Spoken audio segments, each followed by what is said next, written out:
Assalamualaikum warahmatullahi wabarakatuh. Yang terhormat Bapak Rizky Fadil Dwi Pananda MM selaku dosen pengampu mata kuliah Manajemen Resiko. Pada kesempatan kali ini, kami dari kelompok 4 akan memaparkan materi mengenai analisis resiko berdasarkan minimap yang telah kami susun. Di dalam minimap ini, kami membahas mulai dari pengertian, tujuan, metode fishbone diagram, kategori 4M, kelebihan dan kekurangan hingga studi kasus yang relevan. Baik, langsung saja kita masuk ke pembahasan materi yang pertama. Pada bagian pertama, kita akan membahas tentang pengertian analisis resiko.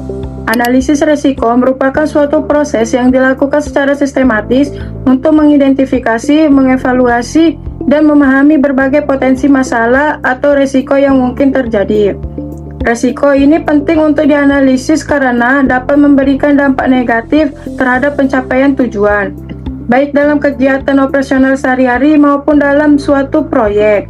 Dengan kata lain, analisis resiko membantu kita untuk memprediksi kemungkinan masalah sebelum masalah tersebut benar-benar terjadi, sehingga kita bisa lebih siap dalam menghadapinya. Selanjutnya, kita memasuki ke tujuan dari analisis resiko. Tujuan yang pertama yaitu untuk menemukan titik lemah dalam suatu proses. Artinya, kita bisa mengetahui bagian mana yang paling berpotensi menimbulkan masalah. Tujuan yang kedua, untuk mencegah atau setidaknya meminimalkan dampak kerugian. Kerugian ini bisa berupa kerugian finansial, keterlambatan waktu, masalah keselamatan kerja, hingga kerusakan reputasi perusahaan. Kemudian tujuan yang ketiga adalah sebagai dasar dalam menyusun tindakan pencegahan dan perbaikan atau yang sering disebut mitigasi resiko. Jadi analisis resiko bukan hanya untuk mengetahui masalah, tetapi juga membantu kita dalam mengambil keputusan yang lebih tepat untuk mengurangi dampak resiko tersebut. Oke, materi selanjutnya itu adalah fishbone diagram. Fishbone diagram ini adalah alat analisis berbentuk kerangka ikan yang dipakai untuk mencari tahu apa saja penyebab dari sebuah masalah. Bentuknya itu memang menyerupai tulang ikan, makanya disebut fishbone. Lalu alat ini juga dikenal dengan nama diagram Kawa. Untuk fungsinya itu ada dua. Yang pertama itu ketika kita tidak hanya melihat sebuah masalah itu dari permukaan saja, tapi kita benar-benar mencari tahu atau menggali sampai ke akar penyebab masalah itu. Selain itu, diagram ini juga membantu tim berdiskusi lebih fokus dan tidak melebar kemana-mana. Lalu untuk langkah-langkahnya, pertama itu kita membuat menulis masalah utama di ujung kanan sebagai kepala ikan. Lalu kita menarik garis panjang ke kiri dan membuat cabang-cabangnya itu seperti tulang ikan. Itu mewakili kategori penyebab dari sebuah masalah itu.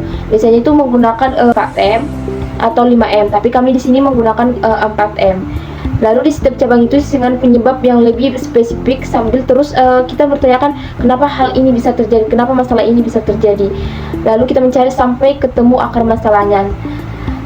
Terus kita mencari penyebab mana yang paling berpengaruh. Oke, selanjutnya itu kerangka 4M, yaitu kategori penyebab. Kalau sebelum tadi kan berbentuk diagram. Nah, 4M ini adalah isi dari cabang-cabangnya tadi setelah kepalanya. Jadi keduanya itu memang tidak bisa dipisahkan. 4M ini adalah singkatan dari man, machine, method, dan material. 4 kategori yang dipakai untuk mengelompokkan penyebab suatu masalah di dalam diagram fishbone itu.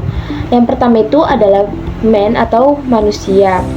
Adalah penyebab yang datang dari faktor manusianya. Contohnya itu kayak di perusahaan pengiriman barang. Paket itu kan sering terlambat karena kurirnya tidak hafal rutenya, tidak teliti saat memilih paket, atau sering masuk kerja tidak tepat waktu. Itu menjadi salah satu masalah di manusianya. Lalu yang kedua itu adalah machine atau mesin, alat penyebab yang datang dari peralatan yang dipakai. Contohnya itu di sebuah pabrik itu mesinnya produksi tiba-tiba mati di tengah proses karena sudah lama tidak servis. Terus akibatnya itu target produksi hari ini tidak tercapai. Lalu yang ketiga itu adalah metode adalah penyebab yang datang dari cara kerjanya. Contohnya itu kayak perusahaan retail stok barang, mereka itu sering tidak cocok karena pencatatannya masih manual dan tidak ada prosedur. Baik, pada kesempatan ini saya akan menjelaskan mengenai kelebihan dan kekurangan dari fishbone diagram. Untuk kelebihannya, yang pertama, fishbone diagram bersifat visual sehingga mudah dipahami oleh berbagai kalangan. Lalu yang kedua, metode ini membantu kita untuk berpikir secara sistematis karena kita diarahkan untuk melihat penyebab masalah dari berbagai sisi. Lalu yang ketiga, hubungan antara sebab dan akibat dapat terlihat dengan jelas sehingga memudahkan kita dalam menemukan akar masalah. Namun, selain kelebihan, fishbone diagram juga memiliki beberapa kekurangan. Yang pertama, jika masalah yang dianalisis terlalu kompleks, diagram bisa menjadi penuh dan sulit dibaca. Lalu yang kedua, metode ini tidak menunjukkan urutan waktu terjadinya suatu masalah. Dan yang terakhir, hasil analisisnya sangat bergantung pada pendapat atau subjektivitas dari orang-orang yang terlibat dalam proses brainstorming. Mengenai studi kasus, kelompok kami mengangkat studi kasus yaitu kecelakaan kerja yang secara berulang terjadi di PT IMIP atau PT Indonesia Mojokerto Industrial Park. Nah, jadi PT IMIP ini merupakan PT nikel yang terbesar di Indonesia. Nah, PT IMIP ini sudah mengalami kecelakaan berulang dari tahun 2023 hingga Mei 2025. Ada sekitar 43 buruh yang meninggal dunia akibat ledakan tungku, kecelakaan listrik, kebakaran, hingga beberapa kecelakaan ekstrim lainnya. Nah, dari masalah pada PT IMIP ini bisa kita buatkan diagram fishbone-nya. Seperti yang sudah dijelaskan oleh teman kita Cynthia tadi, terdapat 4 indikator utama masalah untuk membuat diagram fishbone ini. Dari kecelakaan berulang yang terjadi di PT IMIP ini dapat kita buat kategori penyebabnya. Yang pertama itu ada men. Nah, pada men ini terdapat kurangnya pelatihan K3 atau keselamatan dan kesehatan kerja. Lalu yang kedua, kelelahan. Nah, karyawan dipaksa untuk kerja dengan jam kerja yang panjang. Selanjutnya, pada mesin, yang pertama, alat berat tidak dicek secara berkala dan juga instalasi listrik tidak rutin diinspeksi. Nah, jadi teman-teman, dalam perusahaan itu, terutama perusahaan yang besar, apalagi perusahaan nikel ini menggunakan alat berat dan juga listrik. Nah, untuk itu perusahaan IMIP perlu memastikan, perlu dicek secara berkala terkait keselamatan untuk alat kerjanya dan juga listriknya. Lalu yang ketiga itu ada metode. Di sini K3 hanya formalitas dan juga SOP tidak dijalankan optimal. Yang keempat ada material, tidak ada kontrol ketat dan area kerja beresiko tinggi. Nah, dari indikator masalah yang disebutkan tadi dapat kita tarik akar utama masalahnya.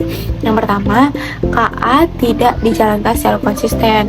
Nah, jadi perlunya melakukan keselamatan dan kesehatan kerja itu secara rutin, bukan hanya formalitas saja. Yang kedua, inspeksi alat berat dan instalasi listrik oleh pihak independen. Dan perlunya ada pengecekan secara berulang terkait alat berat yang digunakan untuk bekerja serta listrik yang juga digunakan. Yang ketiga, serta safety briefing harian di lapangan. Nah, karena pekerjaan yang dilakukan ini berat, perlu adanya briefing harian di pagi hari sebelum melakukan kerjaan agar karyawan selalu mengingat untuk selalu berjaga-jaga saat melakukan pekerjaan. Kesimpulan materi kami hari ini yaitu analisis risiko merupakan langkah penting untuk mengidentifikasi dan memahami potensi masalah yang dapat terjadi dalam suatu proses atau kegiatan. Dengan menggunakan fishbone diagram, kita dapat menguraikan penyebab masalah secara lebih sistematis hingga menemukan akar permasalahannya melalui kategori 4M. Dari studi kasus yang telah dibahas, dapat dilihat bahwa risiko itu tidak hanya disebabkan oleh faktor teknis, tetapi juga oleh faktor manusia dan kurangnya penerapan sistem yang baik. Oleh karena itu, diperlukan komitmen dan konsistensi dalam menerapkan manajemen risiko agar dapat meminimalkan dampak yang mungkin terjadi. Baik, demikian pemaparan materi dari kelompok kami mengenai analisis risiko berdasarkan mind map yang telah kami jelaskan. Semoga materi yang kami sampaikan dapat memberikan pemahaman yang jelas dan bermanfaat. Kami mohon maaf apabila masih terdapat kekurangan dalam penyampaian. Terima kasih kami ucapkan atas perhatian Bapak Rizky Fadil Dwi Pananda MM. Kami tutup dengan wassalamualaikum warahmatullahi wabarakatuh.